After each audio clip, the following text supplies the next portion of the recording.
notice from verses like Isaiah 54:4 that it says, your maker is your husband. There's also another verse in Hosea 2:19 where God says, I will betroth you to myself forever. That's in the Old Testament of 39 books. Then when you go to the New Testament of 27 books, you have in John 3:29 that he is called the bridegroom. And then in the epistles, in 2 Corinthians 11:2, Paul says, for I am jealous over you with a jealousy of God, for I betrothed you to one husband to present you as a pure virgin to Christ. Which means that in Paul's concept, as he was speaking to the distracted Corinthian believers, he desired to bring them back to the single-minded heartedness, the single loyalty, the purity and the simplicity, which is toward Christ, as a virgin to a husband. And then as was seen last week, if you want to look at and understand the subject of a book, you go to the end. Right, Ben? If you haven't seen Ben speaking from last week, go to Facebook. That's the URL at the bottom of the page. And Ben mentioned, he said, you go to the end of the Bible, and you look at it, and you read it, and it ends with a marriage. Revelation 19:7 says, let us rejoice and exult, for the marriage of the Lamb has come, and his wife has made herself ready. And so that's the Bible. It's a story of a romance. And the portion that we're going to look at this morning in Genesis 24 continues off of what Ben spoke last week.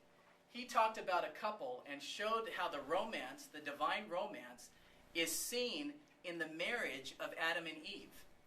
This morning we come to a second couple, and that is we're going to see the bringing together of Isaac and Rebekah.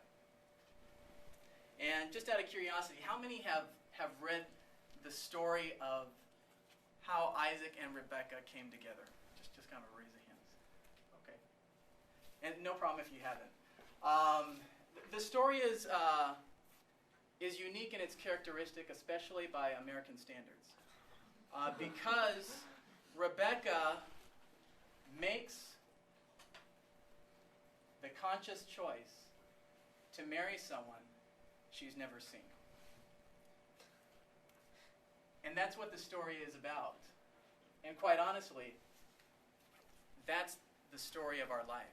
That's right. And the story of the Christian life.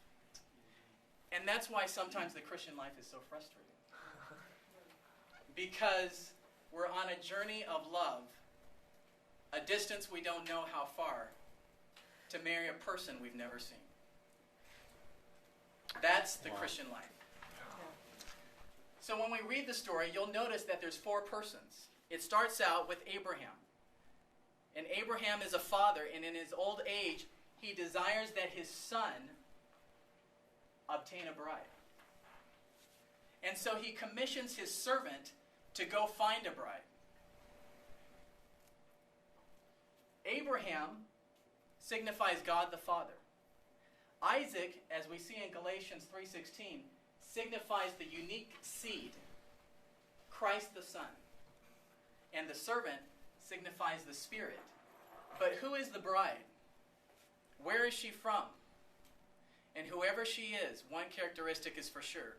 She has to be willing to make the trek, to marry someone she's never seen. And so this morning, as we go through these verses, take this perspective that the bride signifies, according to Ephesians 5, the church. And on a very personal level, the bride is you.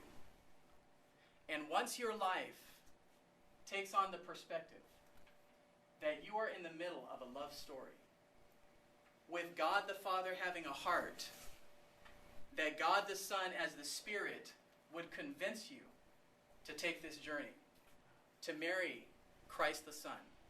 Everything you go through, no matter what your situation, starts to take on meaning. It's a love story of universal proportions. that places you right at the center. And yet it's your willingness, your response, and the feeling of affection, if the Spirit can do it within you, that makes you willing to go this lifelong journey of love. So what we'd like to see is some verses. If you look down on your piece of paper, you have Genesis 24, and let's read verses 2 all the way 6 verses to verse 10. You'll notice there's some verses missing in between because we couldn't fit the longest chapter of Genesis on one page. And so where there's gaps, I'll try and fill in. So all together, we'll just read from Genesis 24:2. And Abraham said to his servant, the oldest of his house, who ruled over all that he had, put your hand under my thigh, and I will make you swear by Jehovah, the God of heaven and the God of earth, that you will not take a wife for my son from the daughters of the Canaanites, among whom I am dwelling. But you shall go to my country and to my relatives, and take a wife for my son Isaac. And the servant said to him, perhaps a woman will not be willing to follow me to this land. Must I then take your son back to the land from where you came? And Abraham said to him, be certain not to take my son back there. And the servant took 10 camels from the camels of his master, and departed, having all kinds of master's goods in his hand. And he rose up and went to Aram Naharaim, to the city of Nahor. so you have to catch the thought here. Abraham and his servant have a conversation with one another. And the commission is given to the servant with 3 stipulations. Number 1, don't take a wife from the daughters of Canaan among whom I live. So, maybe if I drew real quick, okay, let's say this is Africa. Of course, you know you have Sinai here, right? This is the Mediterranean Sea. Israel is about right here. Of course, you know there's another continent here. And there's a Euphrates and a Tigris River. Abraham is from this area. Beersheba is down here. The distance between here and here is between 375 to 400 miles. About the distance from here to San Francisco. For us, using Southwest Airlines, that's nothing. But back then, by camel train, that's a distance. So rule number 1, she can't come from here. Rule number 2, go back to my relatives and to my country, where she has to be. The servant then makes a very insightful comment in his question. Perhaps she's not willing to come down here. Then can I take your son and bring him there? And he says no. So stipulation number 3, he can't go here. So what does that mean inherently? That means whoever she is, she has to be willing to come the distance. Does that picture make sense? That means in our response to this entire love journey, God the Father, who desires a bride for his Son and has commissioned God the Spirit to reach us where we are, has a job to do. Right.